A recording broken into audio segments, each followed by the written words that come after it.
Salam, belə bir suala baxaq. Akril turşusu və naməlum doymuş bir atomlu spirtdən alınmış mürəkkəb efir molekulunda 10 hidrogen atomu olarsa, bu efir molekulunda cəmi neçə sigma və pirabitə var? Akril turşusunun formulunu biz belə yazırıq. CH2, CH, yəni vinil və karboksil qruplarının birləşməsindən əmələ gəlmişdir. Demək, və bir atomlu spirtdən alınmış mürəkkəb efir molekulunda 10 dənə hidrogen atomu var.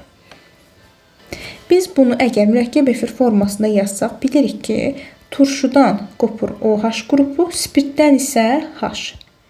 Və biz turşudan OH qrupunu ayırdıqdan sonra yerdə nə qalır? CH2, CH, CO. İndi bu qalan hissəyə isə birləşəcək nə? Spirt.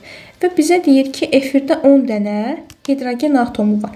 Bu mürəkkəb efirin tərkibində olan 10 hidrogen atomunun 2, 1, 3 dənəsi turşu olan hissədədir.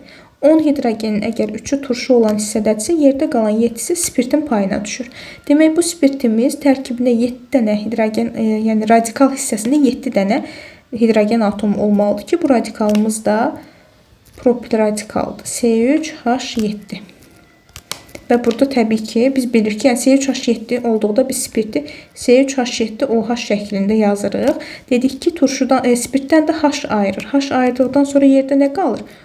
O C3H7. Yəni, efirin tərkibində olan 10 hidrogenin 3-ü turşunun payına düşdü. Qalan 7-si isə spirtin payına düşdü. İndi cəmi neçə sigma və pirabitə var? Bunu müəyyən etməliyik. Bilirik ki, 2 qat rabitələrin biri sigmadır, biri pidir. Demək, pirabitələrimizin sayı oldu 2 dənə. İndi sigma rabitələrin sayını tapmalıyıq. Açıq quruluşlu birləşmələrdə ümumi atom sayından bir vahid əksik bizə sigma rabitələrin sayını verir. Bizdə də ümumi atom nə qədərdir? Biz formulu bir yerə yığsaq, cəmi 6 karbonumuz var, hidrogenlərimiz oldu 10 dənə, oksigen də 2 dənə. Ümumi atom sayından sigma bərabərdir. Ümumi atom çıxılsın 1. Ümumi atomumuz 6, 10, 2.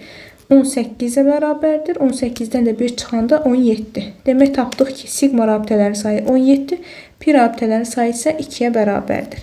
C variantı.